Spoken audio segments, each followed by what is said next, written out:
بسم اللہ الرحمن الرحیم۔ السلام علیکم ورحمۃ اللہ وبرکاتہ۔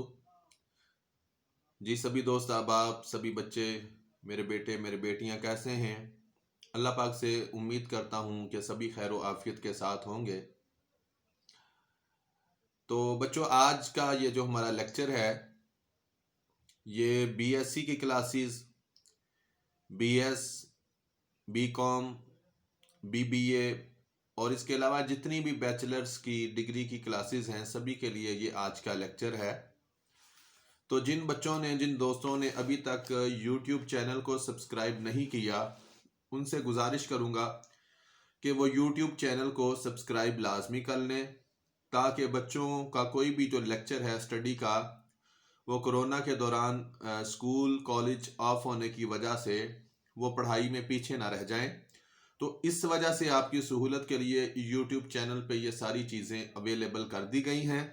تو سبھی بچے جو ہیں وہ میرا یوٹیوب چینل کو لازمی سبسکرائب کر لیں۔ اس میں آپ کا زیادہ فائدہ ہوگا کہ جب آپ کا جی چاہے، جس ٹائم آپ کا جی چاہے، جب آپ کو ایزی ہو، ٹائم ہو، انٹرنیٹ کی سروس ہو، موبائل یا لیپ ٹاپ آپ کے پاس ہو، تو آپ اپنا اسٹڈی کا جو لیکچر ہے پاک اسٹڈی کا اس کو سن سکیں۔ Thank you.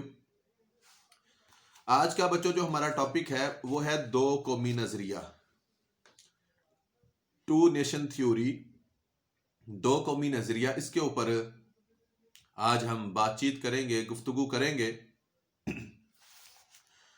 دو قومی نظریے سے کیا مراد ہے؟ سب سے پہلے تو میں یہ لفظ آپ کو سمجھاتا چلوں کہ یہ جو نظریہ لفظ ہے یہ آپ نے انگلش میں لفظ سنا ہوگا آئیڈیالوجی، اور لفظ آئیڈیالوجی جو ہے یہ آئیڈیا سے ماخوذ ہے۔ آپ کے ذہن میں آنے والا خیال، تصور، سوچ، وہ جس کام سے ریلیٹڈ ہو وہ اس کام کا نظریہ آئیڈیالوجی کہلاتی ہے۔ اباؤٹ آف گراؤنڈ ہے تو گراؤنڈ کے بارے نظریہ ہے۔ اباؤٹ آف نیو کیمپس، کسی اسکول کا ہے، کالج کا نیا کیمپس ہے، اس کے بارے ہے تو وہ دو قومی نظریہ یا آپ کا نظریہ کالج یا گراؤنڈ کے بارے ہے۔ تو جب یہی سوچ تھیوری جو تھی آپ کی، آئیڈیالوجی جو تھی وہ پاکستان کے اباؤٹ تھی اور قائد اعظم اور ان کے ساتھیوں کی، تو یہ نظریہ پاکستان کہلائی۔ دو قومی نظریے سے مراد ہے کہ برصغیر میں اس وقت دو بڑی قومیں آباد تھیں، ایک طرف ہندو تھے اور دوسری طرف مسلمان۔ یہ دونوں قومیں جو ہیں رنگ، نسل، زبان، مذہب، رسم و رواج اور تہذیب و ثقافت میں ہر اعتبار سے ایک دوسرے سے علیحدہ ہیں، اور اس وقت بھی علیحدہ تھیں۔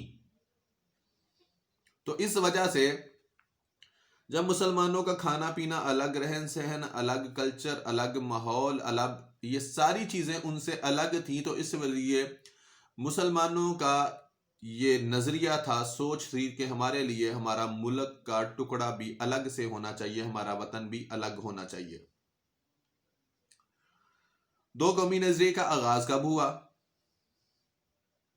برصغیر میں کئی مذاہب کے لوگ آباد تھے، جیسے وہاں پہ کئی قومیں آباد تھیں تو ایسے ہی کئی طرح کے مذاہب کے لوگ وہاں پر آباد تھے، اور ہر مذہب کے لوگ جو تھے وہ اپنی زندگیاں اپنے مذہب کے مطابق گزارنا چاہتے تھے۔ لہذا برصغیر میں زیادہ تر مسلم آبادی والے علاقوں کو علیحدہ کر کے ایک ملک بنا دیا جائے۔ یہاں پر یہ لوگ اپنے مذہب کے مطابق، اسلام کے مطابق، اپنی تہذیب و ثقافت کے مطابق، اپنی روایات کے مطابق، اپنی اخلاقیات کے مطابق، اپنی معاشیات کے مطابق، اپنے معاشرے کے مطابق اور زندگی کے اصولوں کے مطابق اپنی زندگی گزار سکیں۔ اسی وجہ سے اس سوچ کو دو قومی نظریے کا نام دیا گیا۔ اس کے بعد نمبر 3 پہ چلتے ہیں، دو قومی نظریے کا ارتقاء۔ برصغیر کے تاریخی تناظر میں دو قومی نظریے سے مراد یہ ہے کہ وطن کے اشتراک کے باوجود برصغیر کے مسلمان اور ہندو الگ الگ قومیں ہیں۔ یہی تصور نظریہ پاکستان کی بنیاد بھی بنا۔ دو قومی نظریے کی بنیاد پر ہی مسلمانان ہند نے آزادی کی لڑائی لڑی، اور اسی نظریے کو ایک تاریخی حقیقت ماننے کے بعد ہندوستان میں دو الگ ریاستیں جو تھیں پاکستان اور بھارت کے نام سے معرض وجود میں آئیں۔ دو قومی نظریے کے ارتقاء کے سلسلے میں مختلف ادوار کی شخصیت اور مختلف ادوار کے جو لوگ تھے ان کے افکار کا مختصر جائزہ ابھی پیش کیا جاتا ہے، جن میں سب سے پہلے دو قومی نظریے کا نعرہ لگانے والے، دو قومی نظریے کی بات کرنے والی جس شخصیت کا میں نام لینے جا رہا ہوں وہ ہیں سر سید احمد خان۔ جیسا کہ پچھلے لیکچرز میں ہم نے سر سید احمد خان کے بارے باقاعدہ تفصیلاً گفتگو کی ہے، ان کے سیاسی لحاظ سے، ادبی لحاظ سے، تعلیمی لحاظ سے جتنی بھی ان کی خدمات ہیں، جتنی بھی ان کی سروسز ہیں، اس کے بارے ہم گفتگو کر چکے ہیں۔ سر سید احمد خان ہی وہ پہلے رہنما تھے کہ جنہوں نے برصغیر کے مسلمانوں کے لیے قوم کا لفظ استعمال کیا۔ 1857 کی جنگ آزادی کی ناکامی کے بعد مسلمان برصغیر کی حالت زبردست سیاسی بحران کا شکار ہو گئی تھی، مسلمانوں کی زندگیاں۔ ایسے حالات میں سر سید نے مسلمانوں کی فلاح اور بہتری کا بیڑا اٹھایا۔ سر سید احمد خان شروع میں ہندو مسلم اتحاد کے حامی تھے، لیکن جب ہندوؤں نے 1867 میں مسلمانوں کی ثقافتی اور تہذیبی پہچان ختم کرنے کے لیے اردو زبان کی بجائے ہندی زبان رائج کرنے کا مطالبہ کیا اور اردو کے خلاف باقاعدہ احتجاج کیا، تو اس کے بعد سر سید احمد خان یہ کہنے پر مجبور ہو گئے کہ اب ہندو اور مسلمان کبھی بھی اکٹھے نہیں رہ سکتے، ان کے راستے، ان کی راہیں آج سے جدا جدا ہیں، الگ الگ ہے، اس لیے کہ جن سے ہماری قومی زبان جو ہے اردو، اگر وہ برداشت نہیں ہو رہی تو کل کو یہ لوگ مسلمانوں کے خیر خواہ کہاں سے ہوں گے اور ان سے پورا پاکستان کہاں سے برداشت ہوگا۔ اس کے بعد چلتے ہیں جی علامہ محمد اقبال رحمۃ اللہ تعالی علیہ اور دو قومی نظریہ۔ علامہ محمد اقبال رحمۃ اللہ تعالی علیہ نے مسلمانوں کے لیے الگ ریاست کا تصور پیش کیا، اور یہ تصور پیش کرتے ہوئے آپ نے یہ فرمایا کہ مسلمان کبھی بھی اس شے کو برداشت نہیں کر سکتے کہ ان کے مذہبی، ان کے سیاسی، معاشرتی اور معاشی حقوق کو سلب کر لیا جائے، یعنی کہ چھین لیا جائے۔ لہٰذا میری خواہش ہے کہ مسلمانوں کے لیے پنجاب سرحد، جسے آج کل خیبر پختونخوا کہتے ہیں، سندھ اور بلوچستان کو ملا کر ایک پوری ریاست، ایک پورا ملک بنا دیا جائے، اور اس ملک کو ہم نے بعد میں جو نام دیا وہ پاکستان کا دیا۔ تو یہ قائد اعظم رحمۃ اللہ تعالی علیہ کی کوشش، علامہ اقبال کا خواب، اور سر سید احمد خان نے سب سے پہلے مسلمانوں کے لیے قوم کا لفظ پیش کیا، دو قومی نظریے کی اصطلاح پیش کی، جس کی وجہ سے اللہ پاک نے ہمیں اپنے رب تعالیٰ نے اپنے توحید کے صدقے، نبی علیہ السلام کی رسالت کے صدقے یہ پیارا ملک پاکستان ہمیں عطا فرمایا۔ اس کے بعد ٹو نیشن تھیوری اور چودھری رحمت علی۔ چودھری رحمت علی کے بارے بھی میں تھوڑی سی گفتگو کرتا چلوں۔ چودھری رحمت علی جو تھے اس وقت یہ لندن میں اسٹڈی کے لیے گئے ہوئے تھے، ابراڈ آف کنٹری، اور ان کی اگر کاسٹ کی بات کی جائے تو یہ فیملی گجر فیملی سے تعلق تھا ان کا۔ آج بھی ان کے بھتیجے ابھی ادھر فیصل آباد کے قریب علاقہ ہے چھیاڑ داندرا، وہاں پہ ان کے جو بھتیجے ہیں رہتے ہیں، موجود ہیں۔ تو سر سید احمد خان نے جو پاکستان کا نام تھا یہ سر سید احمد خان نے تخلیق کیا تھا، آپ اس کے بانی ہیں۔ تو چودھری رحمت علی نے دو قومی نظریے کے زبردست حامی تھے، سر سید کا نام نکل گیا۔ چودھری رحمت علی خان جو تھے انہوں نے باقاعدہ پاکستان کا نام تجویز کیا۔ اور آپ دو قومی نظریے کے زبردست حامی تھے، چودھری رحمت علی۔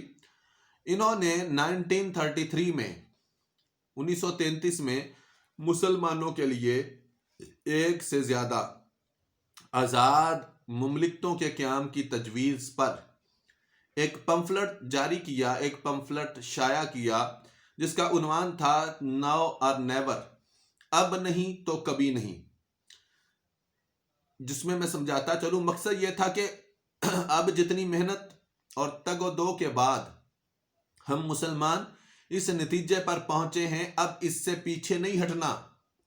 قائد اعظم علامہ اقبال، سر سید اور دیگر لوگوں کی قیادت میں جہاں تک پہنچ چکے ہیں، اب اگر پیچھے ہٹ گئے تو پھر دوبارہ تحریک اس جگہ پہ بھی نہیں پہنچ سکے گی جہاں تک آج پہنچ گئی ہے۔ اس وجہ سے نو اور نیور، اب نہیں تو کبھی نہیں۔ اب اگر پاکستان بن گیا تو بن گیا، ورنہ پھر کبھی نہیں بن سکے گا۔ اس لیے اب کٹ جاؤ، مر جاؤ، جانوں کے نذرانے پیش کرنے، کر جاؤ جو کرنا ہے کر جاؤ، لیکن اب اگر ہل گئے تو پاکستان دوبارہ کبھی نہیں ملے گا۔ اب لے گئے تو لے گئے، اس لیے آپ نے یہ پمفلٹ شائع کیا، ناؤ اور نیور، اب نہیں تو کبھی نہیں۔ اس پمفلٹ کو ہندوستانی سیاستدانوں کو بھی تقسیم کیا گیا، ان کو بھی دیا گیا، اور ان کو بھی ہم نے بتایا کہ اب ہم نے اگر پاکستان لے لیا تو لے لیا، کیونکہ ہندو جو سوچ تھی، ہندوتوا، وہ پاکستانیوں کے خیر خواہ نہیں تھے، مسلمانوں کے خیر خواہ نہیں تھے۔ اور ہمارے پیارے نبی علیہ السلام کا فرمان عالی شان ہے کہ یہود و نصارہ کبھی بھی جو ہیں یہ مسلمانوں کے خیر خواہ ہو ہی نہیں سکتے۔ اس کے بعد نمبر 4 پہ بات کرتے ہیں قائد اعظم محمد علی جناح رحمۃ اللہ تعالی علیہ اور دو قومی نظریہ، to nation theory and Quaid Azam. Quaid Azam نے کہا کہ اسلام اور ہندو دھرم محض مذاہب نہیں ہیں، بلکہ در حقیقت دو مختلف معاشرتی نظام ہیں، دو معاشرے کے مختلف نظام ہیں۔ چنانچہ اس خواہش کو خواب و خیال ہی کہنا چاہیے کہ ہندو اور مسلمان مل کر ایک مشترکہ قومیت تخلیق کریں گے یا پیدا کریں گے۔ یہ لوگ آپس میں شادی بیاہ نہیں کر سکتے، یہ لوگ آپس میں اکٹھا بیٹھ کے کھا پی نہیں سکتے، یہ ایک دسترخوان پر نہیں بیٹھ سکتے۔ میں واضح الفاظ میں کہنا چاہتا ہوں کہ برصغیر کے لوگ دو مختلف تہذیبوں سے تعلق رکھتے ہیں، اور اب تہذیبوں کی بنیاد ایسے تصورات اور حقائق پر رکھی گئی ہے جو ایک دوسرے کی ضد ہیں، ایک دوسرے کے برعکس ہیں، ایک دوسرے کا متضاد ہیں، الٹ ہیں، جو کسی بھی لحاظ سے ایک دوسرے کے ساتھ نہیں مل سکتے۔ قائد اعظم نے برصغیر کے تاریخی تناظر میں موقف اختیار کیا کہ جنوبی ایشیا کے مسلمان ہرگز اقلیت نہیں ہیں، بلکہ وہ ایک مکمل قوم ہے، اور اس بات کا حق رکھتے ہیں کہ جن علاقوں میں ان کی اکثریت ہے وہاں وہ اپنی علیحدہ ریاست قائم کر لیں۔ قائد اعظم نے فرمایا کہ ہم ایک علیحدہ قوم ہیں جس کے پاس اپنا تمدن، اپنی زبان، ادب و فنون، فن و تعمیر، تاریخ، روایات، اقتدار اور ضابطۂ اخلاق موجود ہے، اور بین الاقوامی قانون کے مطابق، انٹرنیشنل قانون کے مطابق ہم علیحدہ قوم ہیں۔ اس وجہ سے ہمیں علیحدہ ملک چاہیے جہاں پہ ہم اپنی مرضی کے مطابق اپنی زندگی کو بسر کر سکیں، اسلامی روایات کے مطابق، اسلامی اصولوں کے مطابق۔ ہم جب چاہیں جہاں چاہیں کوئی اسلامی انسٹیٹیوٹ بنا سکیں، کوئی مدرسہ، کوئی مسجد بنا سکیں، کوئی اسکول بنا سکیں۔